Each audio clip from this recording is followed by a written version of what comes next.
Shalom. Shalom. This Shalom, is my brothers. Shalom. Voice of a Watchman. Time to expose. This is a beautiful Wednesday here in Jacksonville, Florida. We do thank the Most High, Ahayah, Barak, bahashem, Yashayah, for the opportunity to teach the truth once more. Yes. We're going to be continuing in our packet, our lesson, about Thanksgiving.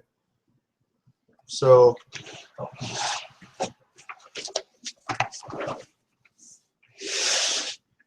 Where's my Bible? See my Bible? What's it in Joshua's room? Oh, that's not it. No, it's in Joshua's room. It is? Oh, it's not here. I got it, Tony. I'm sorry. anyway, Okay, we got it. Okay. we do thank the Most High Yes. for this opportunity. Awesome. Thank you for allowing us on another day to bring forth the truth. 2 Thessalonians 5:21 says to prove all things. It's amazing how there are some religious people that want to argue with you, right, Tony? When they don't do any research, and they'll sit there and throw stuff in your teeth and try to convince you with their philosophy. Somebody at a gym just the other day said to me that Christ never told anybody that they're going to hell. I said, well, then you better get the Bible off that shelf and read it for yourself. He spoke about turning from your sins more than anyone. Maybe he didn't come out right out and say you're going to hell, Josh, but he said if you don't repent, right, you'll perish. It's the same thing. So we got a lot of philosophers. Be careful out there, my brothers. You got philosophers even in the camps. Anyway, what we're going to do,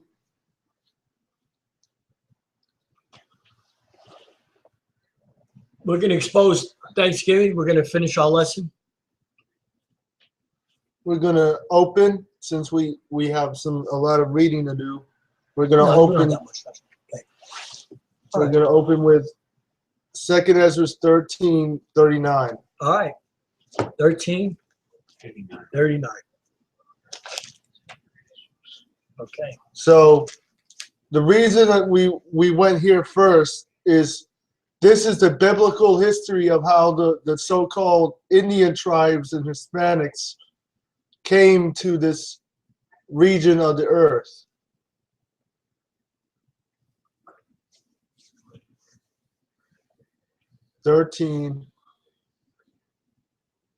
I got 45. Do I have a page missing? Oh, okay, right here. 39 is Oh, 13:39, right? 13. Second Ezra's? Second Ezra's 13:39. Where's 39? I got 46. And it ends on 11 here. How come? You gotta go. You sure 13? Mm-hmm.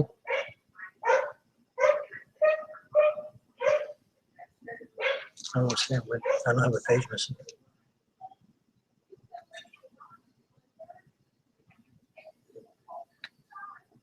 Oh, is the second Ezra's? No, that's 12:39. Right. I got 12:39. And whereas thou sawest that he saved unto another peaceable multitude. No. And that's it. Oh, that's 12. 13. That's 13. There ain't no 13:39. You are missing a page. Oh, I'm missing a page? Sure? No, I'm not missing a page. 29. Oh, 13, I don't understand. Read. Oh, it's here? Okay. You sure it's not 12? Okay, 13. Okay, second Ezra's 13:39. And whereas thou sawest that he gathered another peaceable multitude unto him. Those are the 10 tribes. The what? Those are the 10 tribes, Mm. which were carried away prisoners out of their own land in the time of Hoshea the king, whom Shalmaneser, the king of Assyria, led away captive. And he carried them over the waters, and so came they into another land. Mm-hmm. But they took this counsel among themselves, that they would leave the multitude of the heathen and go forth into a further country, where never mankind dwelt, that they might there keep their statutes, which they never kept in their own land. And they entered into Euphrates by the narrow places of the river. For the Most High then showed signs for them, and held still the flood. In other words, the waves. Right? And until they passed over.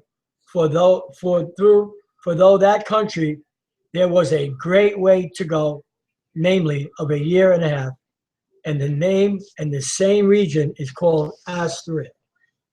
Okay. So we read the history of how the Israelite tribes came here. Oh, okay. No, I'm not mistaken. Okay. Right. And 10 tribes came here. Now, let's go to Matthew 10, I got it. 5 and 6. Matthew 10, 5, and 6. Matthew 10, 5, and 6. Mary, close the door, please. Mary, thank you. 10 what? Tell her to close the door. Mary, close the door. Thank you, sweetie. Okay, Matthew 10, 5, and 6. These 12 Yashayah sent forth and commanded them, saying, go not into the way of the Gentiles, and into any city of the Samaritans enter ye not, but go rather to the lost sheep of the house of Israel. So we are commanded by the Messiah to go to the lost sheep of the house of Israel. Now, for you to do that, you must know, according to the Bible, certain prophecies and certain things in history that goes into the knowledge of the understanding of the 12 tribes of the nation of Israel. Because this knowledge is not going to be taught in your average educational That's right. institution.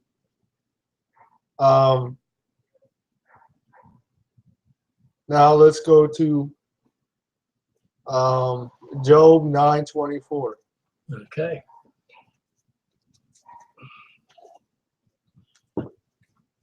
Listen, I just want to say something. It's nothing I ever said to Joe, his brother, Josh, Tony.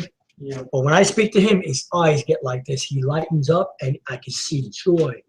I'm telling you, I can see joy filling his spirit. Because you know what? Because he's getting, Tony, he's getting information. He's getting words put in his spirit that he's never been taught and heard before. Job 9:24. Ready, guys? Job 9:24. This is what I gave him today. And the earth is given into the hand of the wicked. The who? The hand of the wicked. The righteous. The wicked. The what? The wicked. So the earth is in the control of wicked people. Read. He covereth the faces of the judges thereof. Mm-hmm. If not, where? And who is he? Now let's read Job 8 and 8. All right. Job 8:8. Just look over to the next page to the left. All right, viewers, awesome. Have a good time. Just be blessed. Job 8:8. For inquire, I pray thee, of the former age. So the Bible tells the true Jews to inquire of the former age. Read.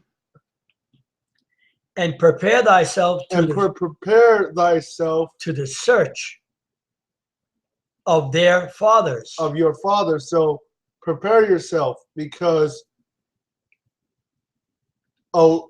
information, a lot of the things you will hear right now will shake you to the core of what you've been taught your whole life, what you've been made to believe about your country, everything about the essence of your beliefs. Prepare, because once you really start searching out the history of the Bible and it ties into everything else, can you really handle the conclusion that that full search will bring you to? So, For we are but of yesterday and know nothing, because our days upon earth are a shadow. Shall not they teach thee and tell thee and utter words out of their heart? right, see Mind. that? Out of their mind, that's right. So we understand that the true history of the 12 tribes of Israel have not been fully taught in this earth, in the earth. So let's go to Hosea 1:10. Okay, Hosea.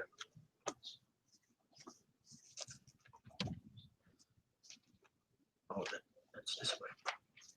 Hosea 1:10. I love this book. This is a great book.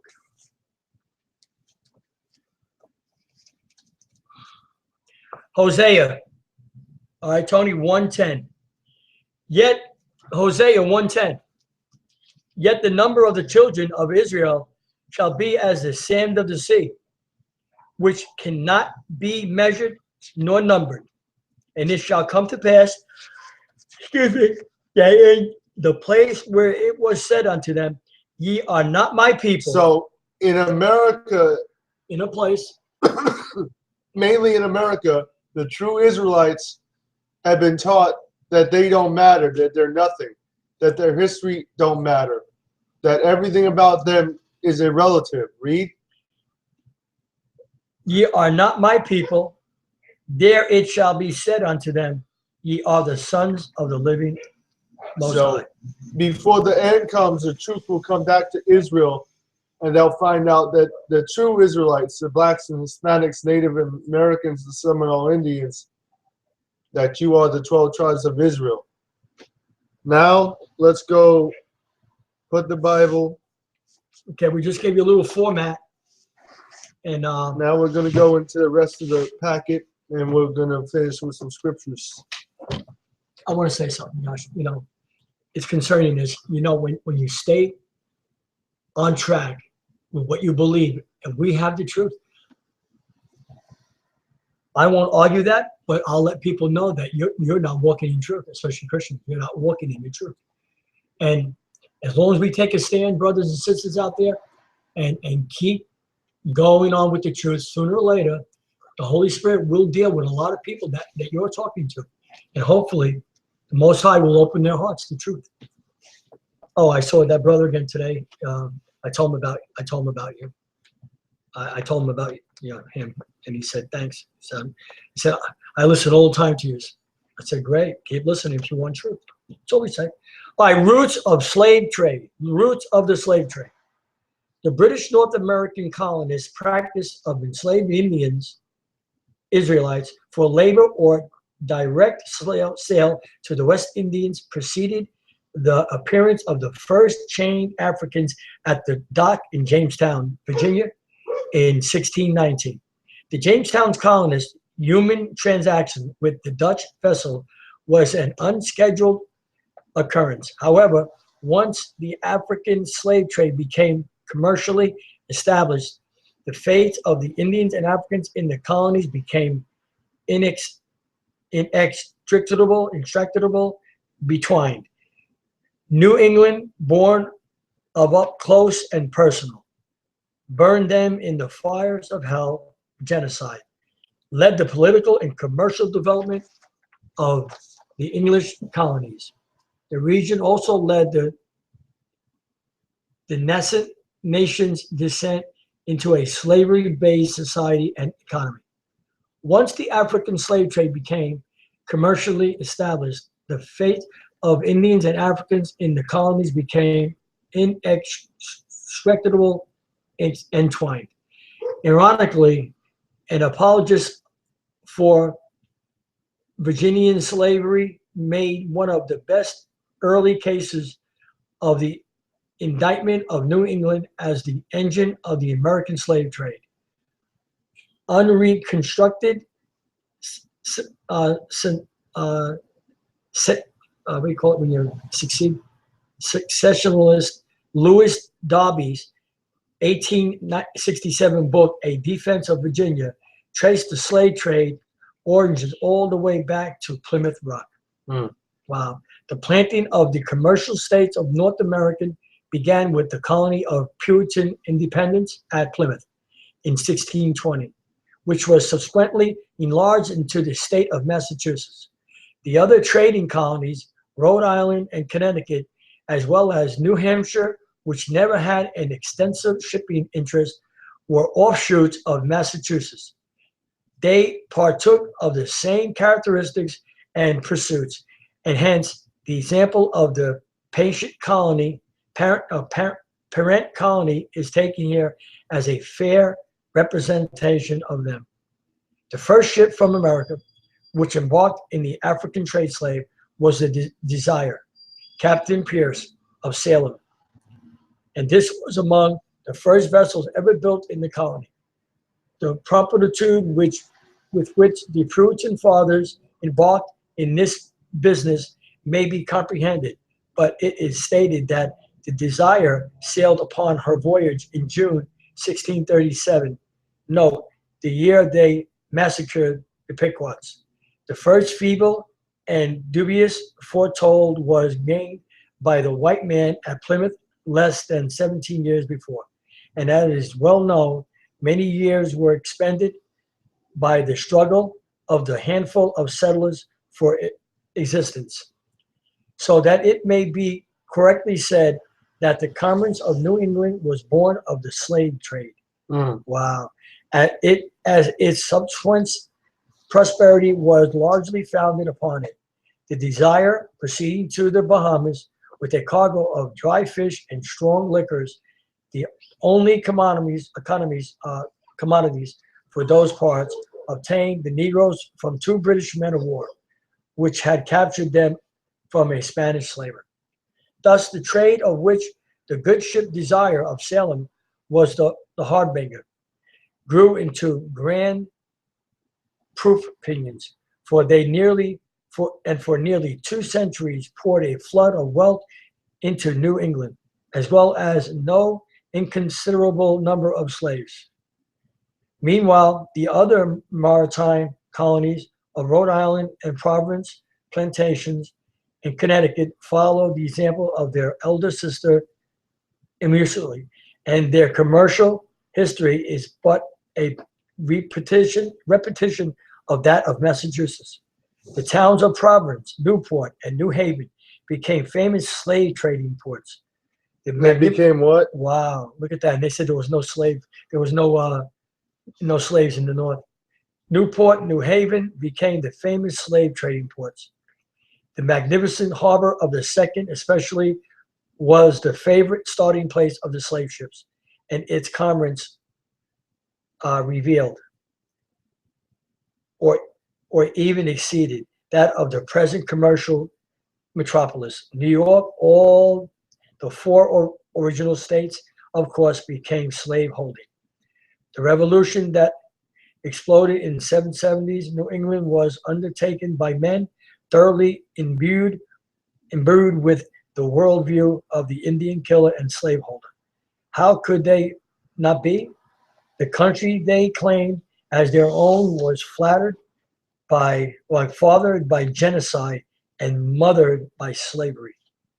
Its true distinction among the commercial nations of the world, and these men were not ashamed but proud, with vast ambition to spread their expectational characteristics west and south, and wherever their so far successful project in nation building might take them, and by the same bloody, savage methods that had served them so well in the past.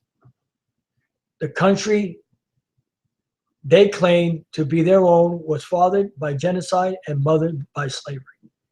At the moment of deepest national crisis following the Battle of Gettysburg in 1863, President Abraham Lincoln invoked the national fable that is far more central to the white American personality than Lincoln's battlefield address. Lincoln seized upon the 1621 feast at the historic Thanksgiving, bypassing the official and authentic 1637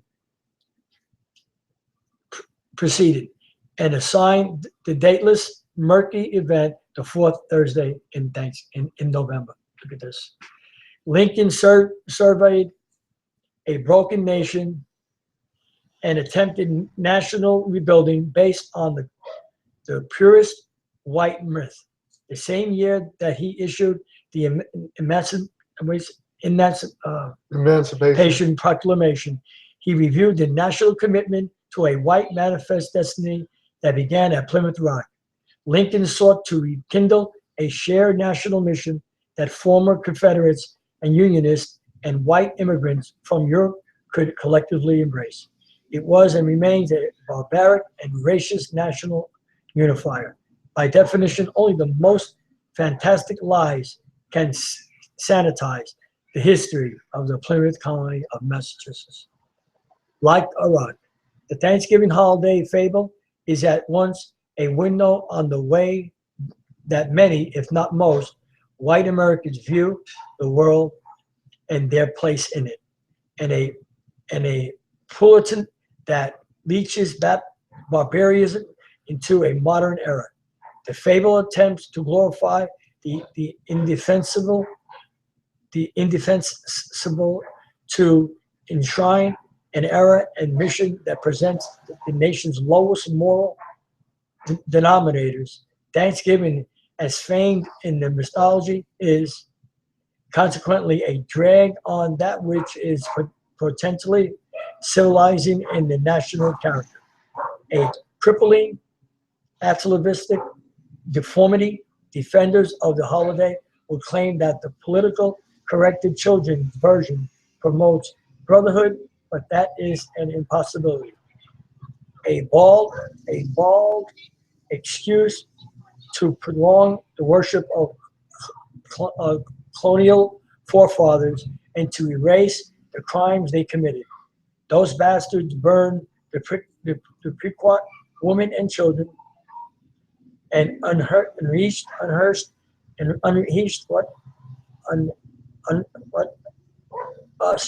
ushered in the multiple national business of slavery.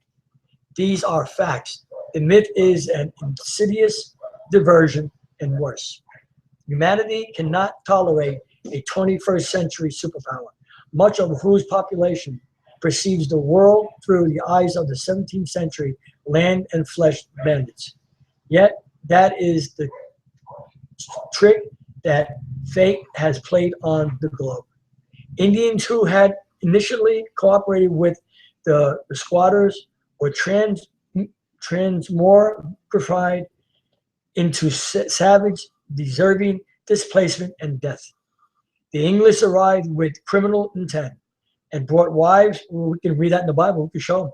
And brought wives and children, right, Josh? Because in their hearts were drawn swords. Mm-hmm. And brought wives and children to form new societies dedicated on successful plunder. To justify the murderous enterprise, Indians who had initially cooperated with the squatters were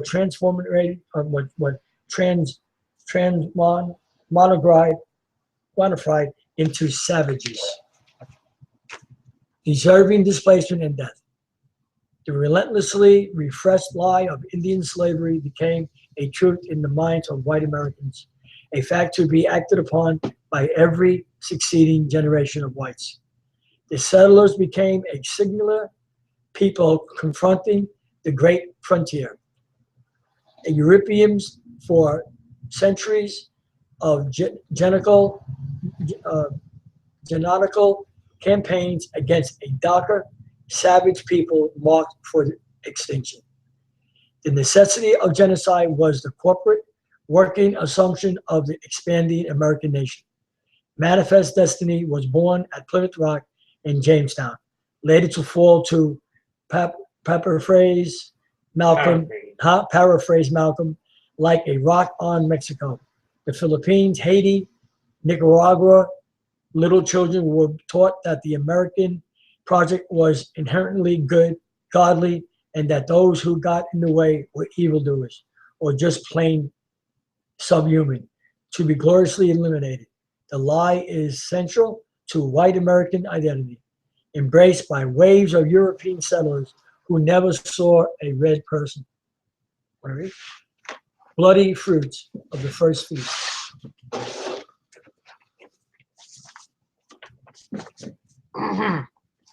Take your time. Come over here, please. Breathe. Breathe. That's there you go, Josh. All right. Bloody fruits of the first feast. Only a century ago, American soldiers caused the deaths of possibly 1 million fighters whom they had been set to liberate from Spanish rule. They don't even know who they were killing, and so rationalized their behavior as sustaining the usual American victims, colonial function to the 20th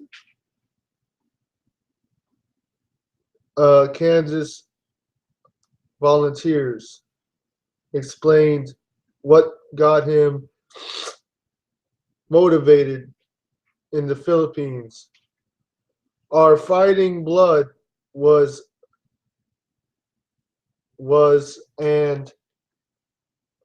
up, and we all wanted to kill niggers.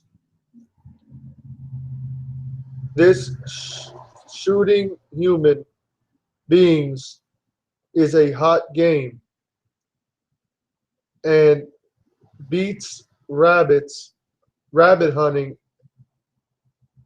to pieces. Another vote, boys go for the enemy as if they were catching jackrabbits. For the hope of that Uncle Sam will happily the chasing rod good, hard and plenty, and lay it on until they come into the reservation and promise to be good Indians. In 2003, President George. This is good. Listen up. In 2003, President George Bush addressed the Philippine Congress in Manila. Thank you. America is proud of its part in the great story of the Filipino people, said Bush. Together, our soldiers liberated the Philippines from the colonial rule. Bush failed to mention what every Filipino knows. Immediately upon the ouster of the Spanish, the U.S. claimed the Philippines as its own colony, causing the deaths of 1 million people. Colonial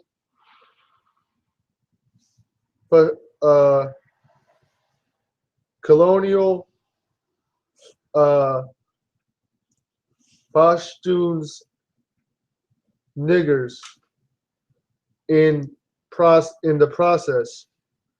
At least 2 million Vietnamese and untold numbers of Cambodian gooks died as a result of U.S. aggression 2 generations ago, when noted all these hellish consequences, we often dismiss on the grounds that Asians don't value life the way we do. The truth, of course, is that most white Americans don't value Asians or other non-white lives at all. Mm-hmm.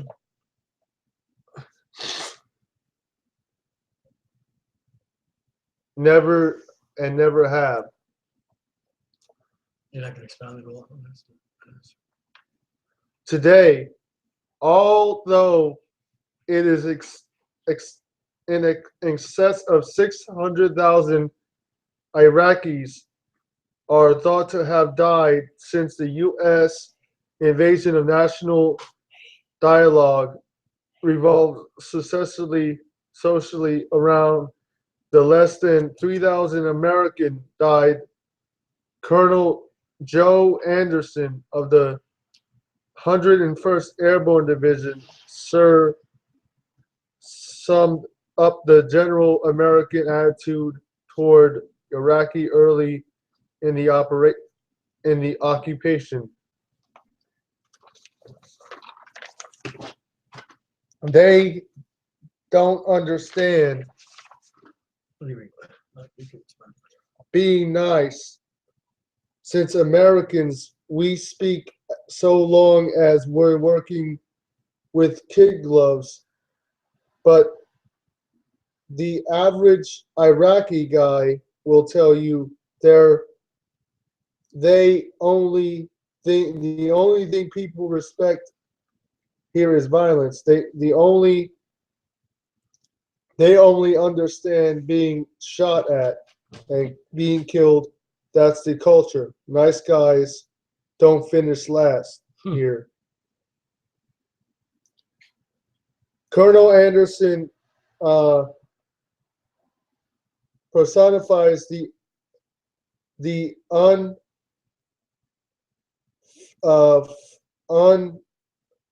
unfitness of American to play a major role in the world, much less rule it. Mm-hmm.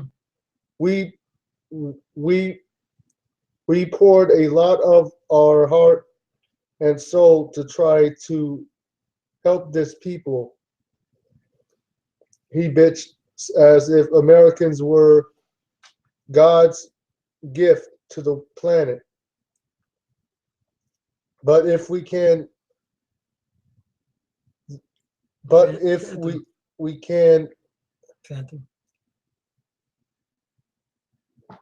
Phantom.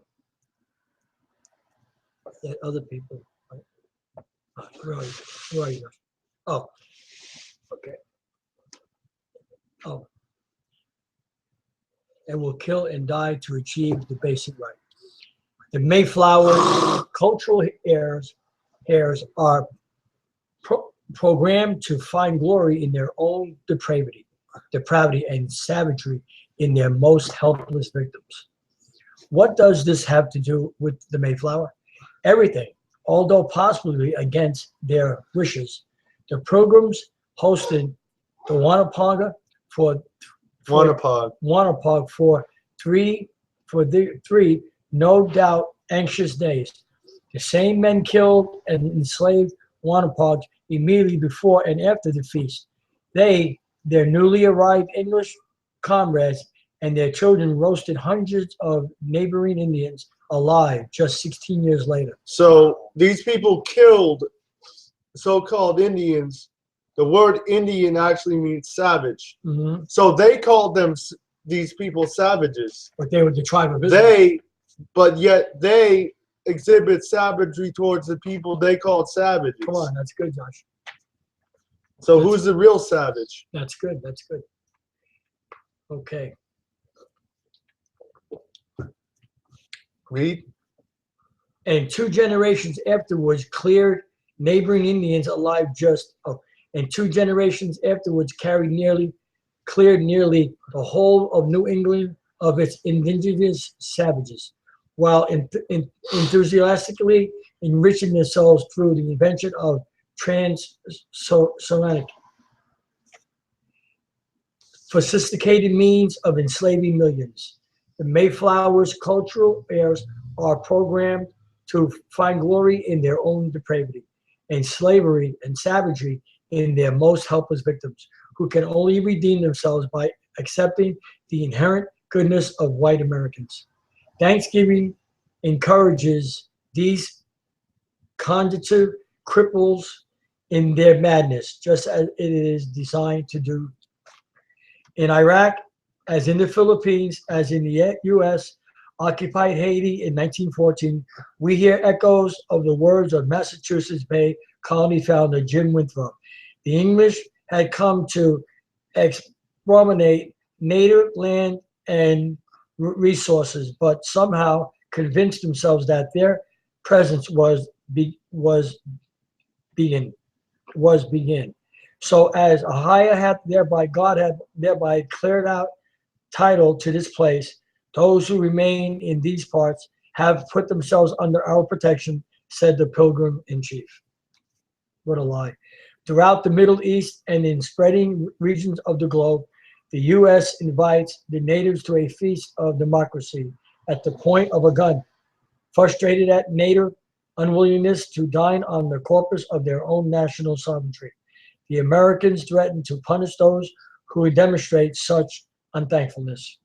In these times, we should remember the unthankful Pequot women and children roasting in the flames of their village, and the Wanapog man murdered by the pilgrim St. Miles Standish, whose spiked head was displayed for years in Plymouth.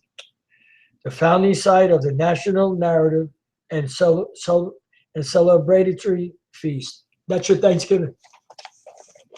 That's your Thanksgiving, folks. Okay, it's almost done. Okay. Children, this seems unlikely.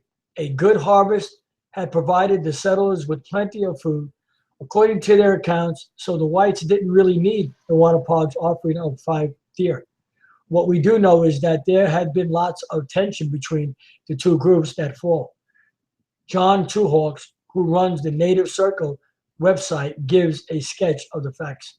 Thanksgiving did not begin as a great loving relationship between the Pilgrims and the Wanapog, Pequot, and the Narragansett people. In fact, in October of, you want to expound, Josh? In 1621, when the Pilgrim survivors of their first winter in the Turtle Island sat down to share the first unofficial Thanksgiving meal, the Indians who were there were not even invited. There was no turkey, squash, cranberry sauce, or pumpkin pie. A few days before this alleged feast took place, a company of pilgrims led by Miles Standish actively sought the head of a local Indian chief, and an 11-foot-high wall was erected around the entire Plymouth settlement for the very purpose of keeping Indians out. It is much more likely that the chief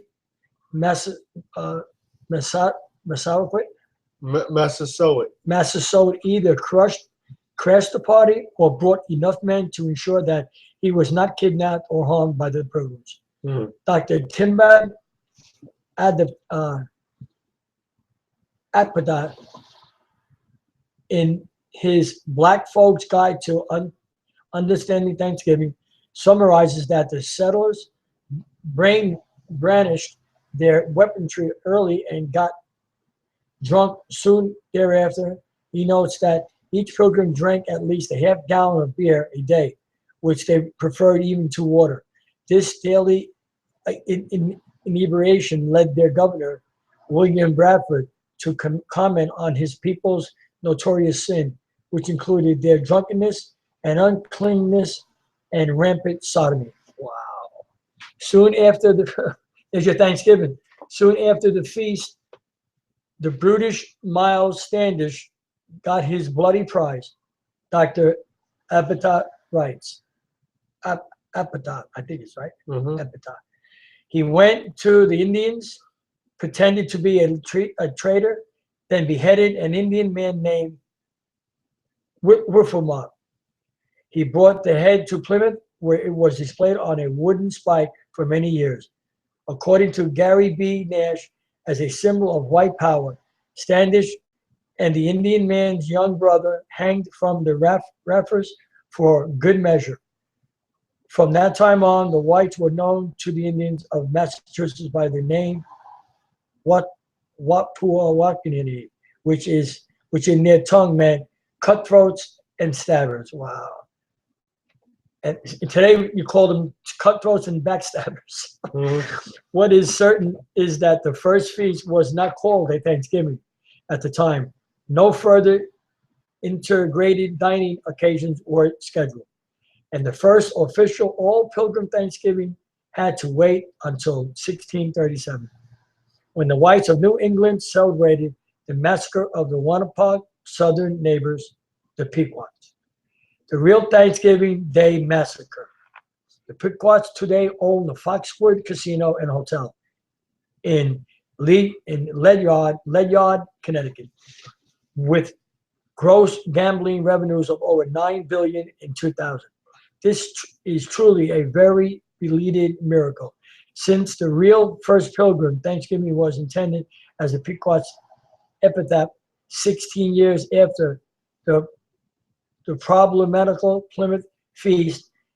The English tried mightily to erase the Pequots from the face of the earth, and thank God for the blessing. Things are looking up. We began this essay by saying that the day grows nearer when the almost 4 centuries old abomination Thanksgiving will be deprived of its reason for being, white supremacy. We firmly believe this.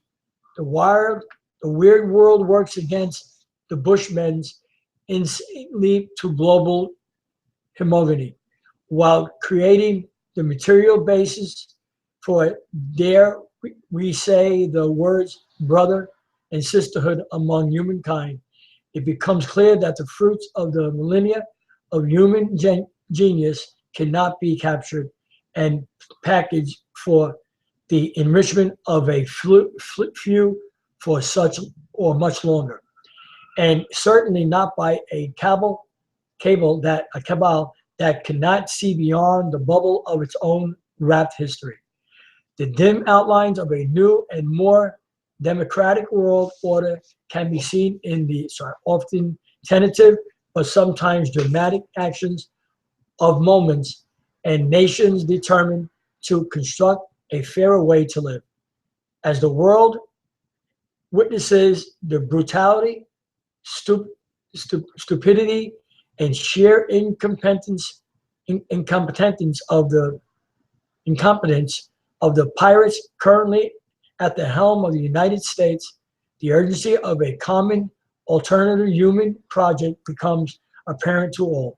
The end of history that the Bushmen triumphantly announced is really the end of them, through a process they have accelerated with every deranged action and delusional strategy they have undertaken since 2001. They are like men in quicksand. White racism, as a global scourge, will sink with them and eventually wither to a mere prejudice rather than a world-threatening menace. Mhm. When that day comes, it will at last be time for a global Thanksgiving. Okay, we're going to read this, right? Yeah, I should read this. Most of us associate the holiday with happy pilgrims and Indians sitting down at a big feast. And that did happen. And that did happen once. The story began in 1614 when a band of English explorers sailed home to England with a ship full of Pequot Indians bound for slavery. They left behind smallpox, which virtually wiped out those who had escaped. By the time the Pilgrims arrived in Massachusetts Bay, they found only one living Pequot Indian, a man named Squanto, who had survived slavery in England and knew their language. He taught them to grow corn and to fish, and negotiated a peace treaty between the Pilgrims and the Wampanoag Nation. At the end of their first year, the Pilgrims held a great feast honoring Squanto and the Wampanoags. But as word spread in England about the paradise to be found in the New World, religious zealots called Puritans, say that today, began arriving by the boatload. Finding no fences around the land they considered to be in the public domain, joined by other British settlers, they seized land, capturing strong young natives for slaves and killing the rest. But the Pequot Nation had not agreed to the peace treaty Squanto had negotiated, and they fought back. The Pequot War was one of the bloodiest Indian wars ever fought. In 1637, near present-day Groton, Connecticut, over 700 men, women, and children of the Pequot tribe had gathered for their annual Green Corn Festival, which is our Thanksgiving celebration. Green corn. In the pre-dawn hours, the sleeping Indians were surrounded by English and Dutch mercenaries who ordered them to come outside. Those who came out were shot or clubbed to death, while the terrified women and children who huddled inside the longhouse were burned alive. The next day, the governor of Massachusetts Bay Colony declared a day of Thanksgiving because 700 unarmed men, women, and children had been murdered. There's your Thanksgiving. If you really knew the story, and it's deeper, I'm sure there's a little more information, but this is about, cheered by their victory, the brave colonists and their Indian allies attacked village after village. Women and children over 14 were sold into slavery, while the rest were murdered. Boats loaded with as many as 500 slaves regularly left the ports of New England. Bounties were paid for Indian scalps to encourage as many deaths as possible.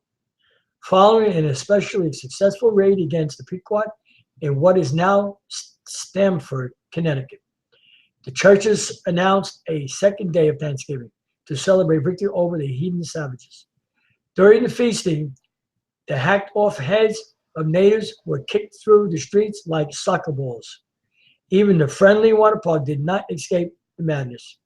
Their chief was beheaded and his head impaled on a pole in Plymouth, Massachusetts, where it remained on display for 24 years.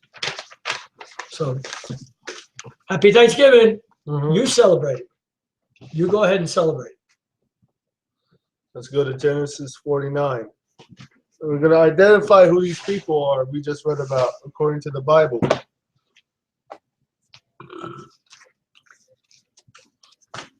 We'll just give you the names. We're not going to run through the whole thing, right? For that, let's just go to Revelation 7, 4. Instead of that, let's go to Revelation 7. Yeah, that's better. 4. All right, Revelation 7-4. So happy Thanksgiving to you. As long as you celebrate it, don't tell us to celebrate it. A Christian brother told me today, he was right. He says, my pastor doesn't celebrate all the holidays too. And they're Christian. I said, good. I said, he's probably done research. He said, yeah, he has. I said, good. Good for him.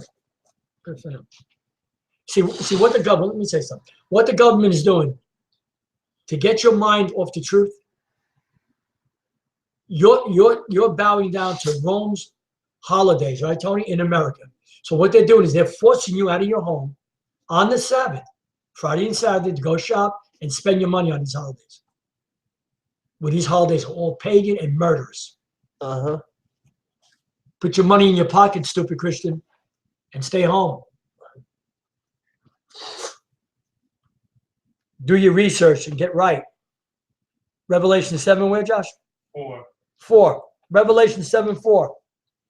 And I heard the number of them which was sealed, and there were sealed 144,000 of all the tribes of the children of Israel, of the tribe of Judah. That's the so-called African Americans today. Come on, look. Of the tribe of Reuben. Reuben are the Seminole Indians and the Aboriginals of Australia. Read. The tribe of Gad. Gad are your Native American Indians. Read. The tribe of Asher. Asher are your Argentinians, Chileans, and other South American natives. Of the tribe of Naphtali. Naphtali are your Hawaiians, Samoans, and Fiji Islanders. Listen up. Read. Of the tribe of Manasseh. Manasseh are your Cubans, read. Of the tribe of Simeon. Simeon are your Dominicans, read. Of the tribe of Levi. Levi are the Haitians, read. Of the tribe of Issachar. Issachar are the so-called Mexicans, read. Of the tribe of Zebulun. Zebulon are your Panamanians and Colombians, read. Of the tribe of Joseph. Joseph are the Puerto Ricans, read. Of the tribe of Benjamin. So-called Jamaicans and West Indies. So, now you know this for a fact. You heard who these people are, and you know we know where they are, who they are, and they're all forced into Christianity, serving and worshiping the Pope, worshiping on his holidays. So now, what do you want? Let's go. What? Hold on. Turn to Isaiah 1. Isaiah 1. Let's go to Isaiah 1, Tony. Some pictures, some visual evidence.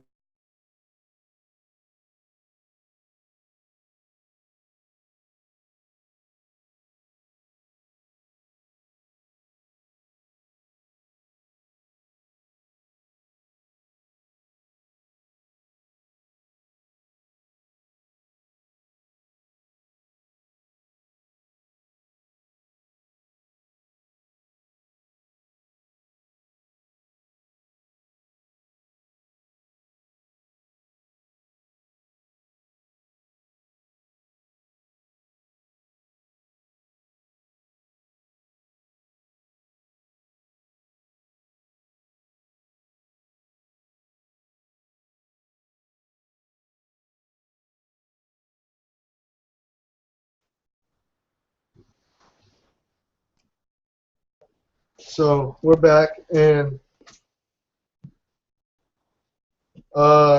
Isaiah 1, Josh. and I want to show. Isaiah where, Josh? 1, chapter 1? 110, I think. 110? Yeah. Okay. Excuse us. We've done a lot of driving today. Okay. Isaiah 110. Want me to read it, Josh? Hold on.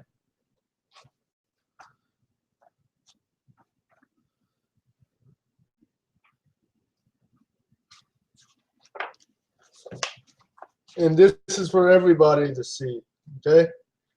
These are artifacts. By the way, the name of this book is The Negro Question. You got to get this book. This is an artifact of Joseph that was found in Egypt. Undisputed evidence. And as some information that we're going to read out of this book before we close, we're going to read some scriptures, and I'm going to show you some artifacts, some evidence here for a little bit. Hold that Isaiah 1 and 10. Okay. Isaiah 1 and 10. It's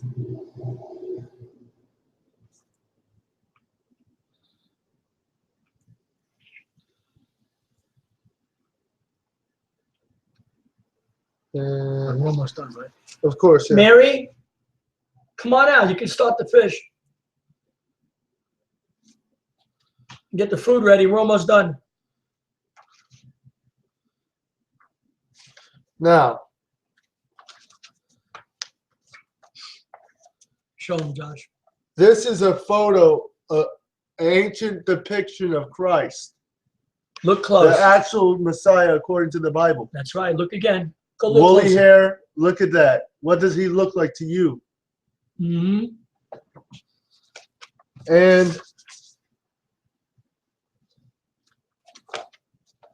And I want to show you this.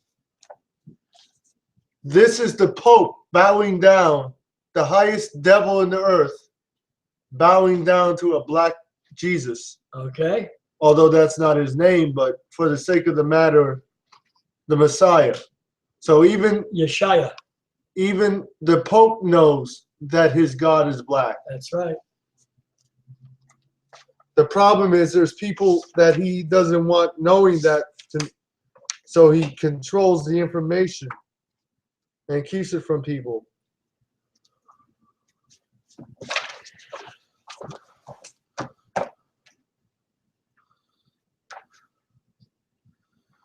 And if you can look at these images, these are images found on a Persian stela of the Assyrian stela of the Israelites they carried away in 721 BC. Those same Israelites that came here that we just read about who were killed by European capitalists. What do they look like to you?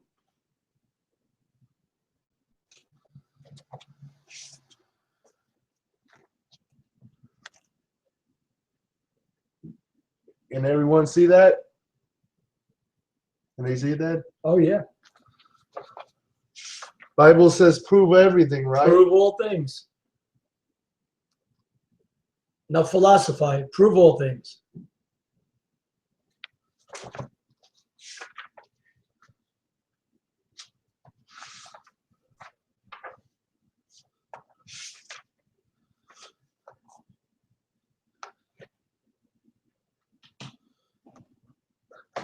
Now, here's more photographs, more archaeological evidence. Now, there is another.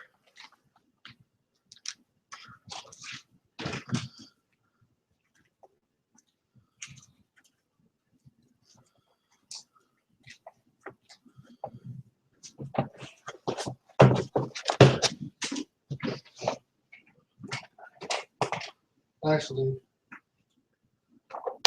Okay, you want me to read? no. Come on, it's getting late, Josh. This is not the Sabbath.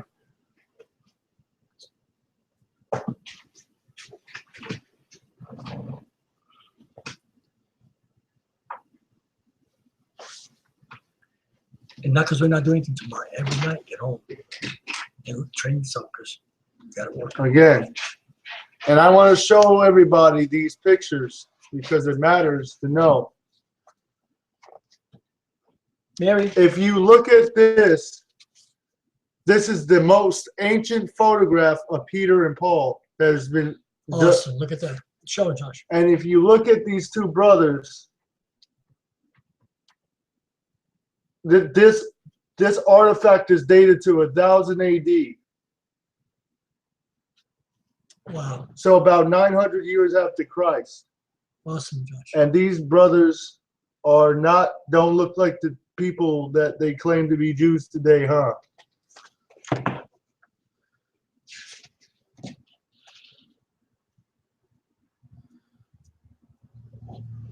If you're going to go out, take your inhaler with you. Don't forget, all right? And here's another photo. And if you look at these Israelites, they're wearing fringes on their borders of their garments. That's where the Native Americans and the tribes here got that tradition from. Numbers 15. Read it for yourself. And I just want to show you a picture of David. David was, of course, the one who killed Goliath. This is David and Samuel, the prophet. Pictures, artifacts that were found of them. And what did they look like to you? Everyone see that? Here come Moses on this page.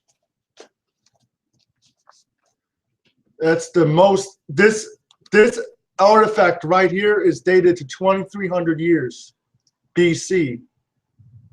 So this is Moses leading the Egyptian army. Huh.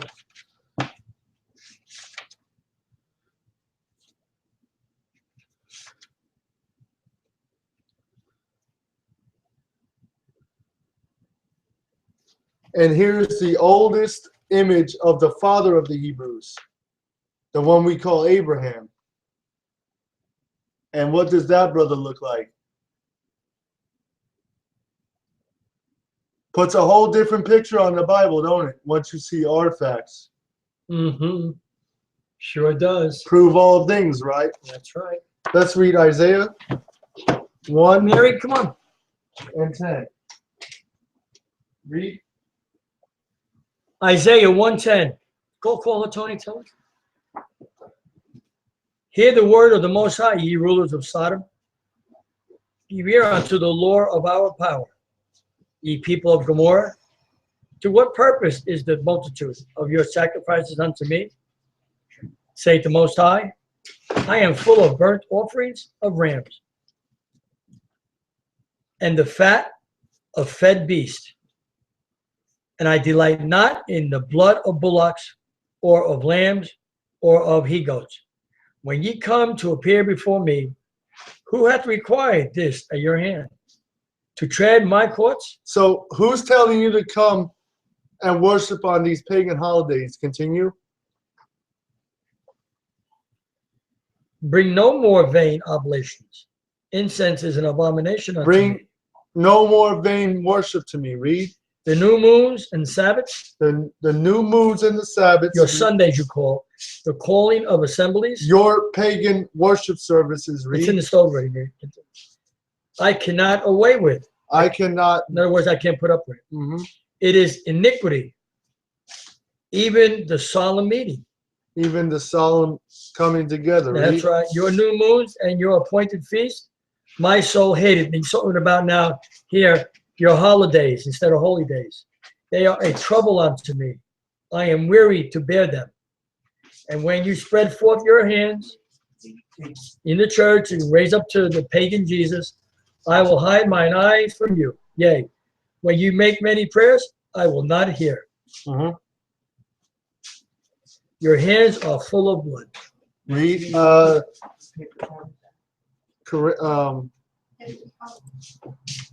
First Corinthians 10:19. Okay. I'm just gonna, and I want to close with a couple of statements. We're just gonna read one or two more. Let's see what 1 Corinthians 10:19 says. Oh, 5:19. Oh no. 10. Oh, 10:19. Okay. What say I then? That the idol, The what? the idol So the It's- false god. Read. is anything, or that which is offered in sacrifice. And we know that the gods of the nations are idols, or the angels, because according to the Apocrypha, and you can read this on your own if you have it, it's in Sirach 17 verse 17, it says, over all the nations he had set a ruler, but over the nation of Israel, he is the ruler. So I just paraphrase that. You can read it on yourself. So what that means is, since we read Job 9:24, and it says, the earth is given into the hands of the wicked, right? Yep. So what Paul is saying, the idols Job. or the false gods, these gods are reverenced by the elite of these nations. Awesome, Josh. So by the worship of, just like Christ in Matthew and Luke, when Satan tried to tempt him, he said, all these power and riches I will give you, and the glory of them, Mhm. for it is given unto me, and I give it to whom I will. That's right. But bow down and worship me, and all shall be yours. That's right. But I say that the things which the Gentiles sacrifice. The who? Gentiles. The who? Gentiles. They sacrifice to. Wait, we're all the same. There's no the who? Gentiles So sacrifice. the Gentile elite who rule the earth worship the devil. So what they do in secret, they water it down, and they make it public, and they want you to partake of their Satanism. Wow. They Read. sacrifice to devils They sacrifice unto Satan, and not to God, and not to who? the Most High. So anything that they set up is satanic. Their movie industry, Come on. their sports industry, Their religion. their music industry, Mhm. their religion, their education, their space program. Hold on.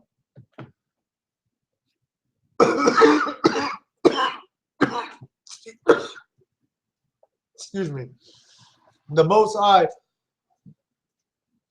It's funny that, knowing the truth, how this molds everything, you understand the Most High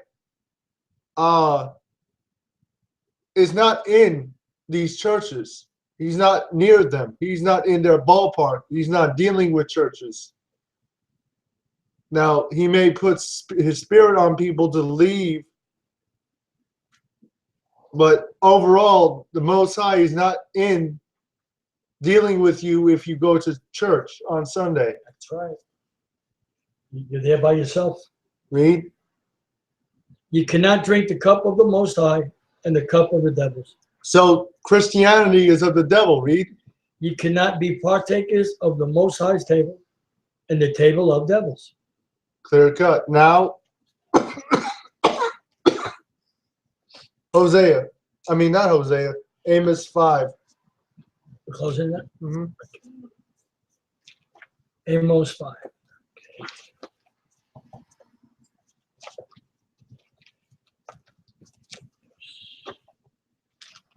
Malachi. Amos. Hold on. Now, it's before Hosea, right? Or after? Oh, after. Amos 5, Josh. All right, Amos 5. Where, Josh? 20.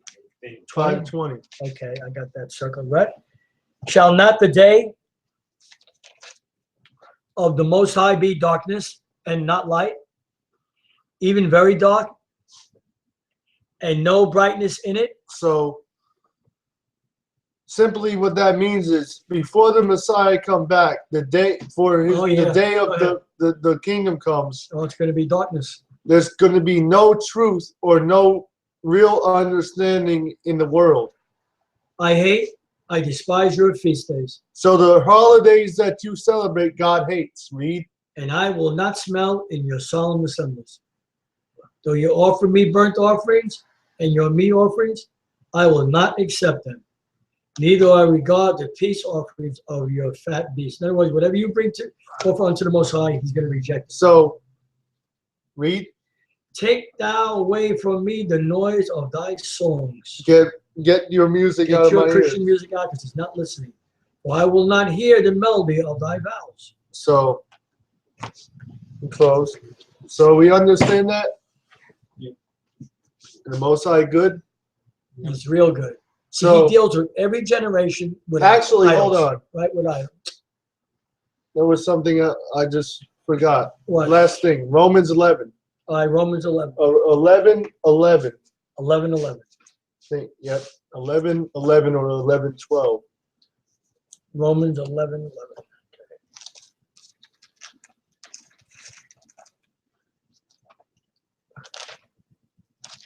Romans 11.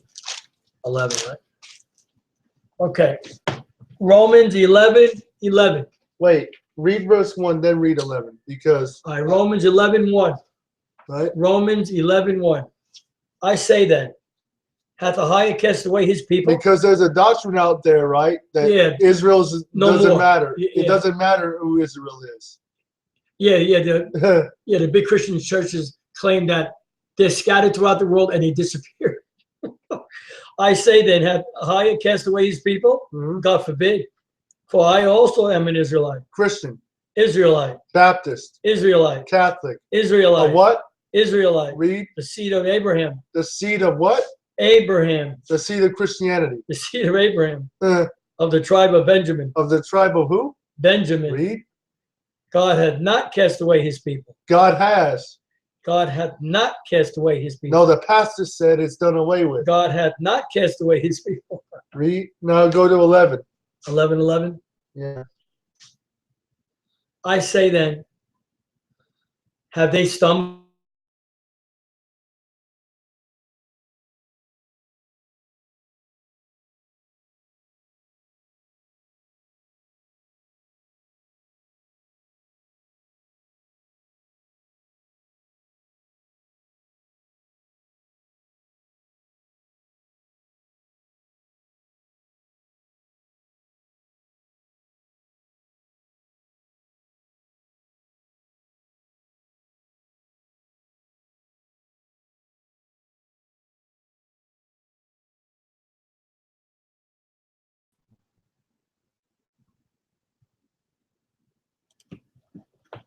Okay. Okay.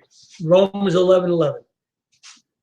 I say then, have they stumbled that they should fall? Ahayah forbid. But rather, through their fall, salvation is come unto the Gentiles. So, through the falling or the diminishing of the nation of Israel, the Gentile nations have A chance. gained the opportunity That's right. to have the Bible and find the Most High. Read. For to provoke them to jealousy.